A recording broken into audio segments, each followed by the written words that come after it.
தென் தமிழகத்தில் பல கிராமங்களில் தீப்பாய்ச்சி அம்மனை வழிபாடு செய்துக்கிட்டு வராங்க.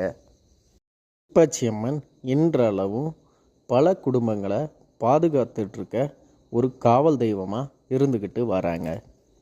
தீப்பாய்ச்சி அம்மனுடைய இயற்பெயர் அக்கம்மாள். தூத்துக்குடி மாவட்டத்தில் உள்ள எட்டயாபுரத்தில் அக்கம்மாள் தன் கணவரோட சந்தோஷமாக வாழ்ந்துக்கிட்டு வந்தாங்க.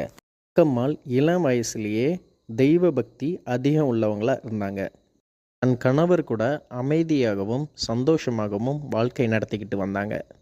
ஒரு நாள் விபத்தின் காரணமாக அக்கம்மாளின் கணவர் இறந்து விட்டார். கேட்ட அக்கம்மாள் மிகவும் வருத்தப்பட்டார். கணவன் சென்ற இடத்திற்கு தானும் செல்லப்போவதாக ஊர் மக்களிடம் கூறினாள். கணவருடன் உடன்கட்டை ஏறப்போவதாக ஊர் மக்களிடம் அக்கம்மாள் கூறினாள். மக்களிடம் கூறியபடி அக்கம்மாள் உடன்கட்டை ஏறினாள். அக்கம்மாளுடன் நீண்ட நாட்களாக பழகி வந்த தோழி அக்கம்மாளின் துயர் தாங்காமல் அவளும் தீயில் பாய்ந்தாள்.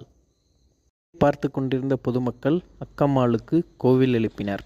தீயில் பாய்ந்ததால் அம்மனுக்கு தீப்பாஞ்சி அம்மன் என்ற பெயர் வந்தது. அன்று முதல் இன்று வரை அம்மன் தன்னை நாடி வரும் பக்தர்களுக்கு அருள்பாலித்து வருகின்றாள்.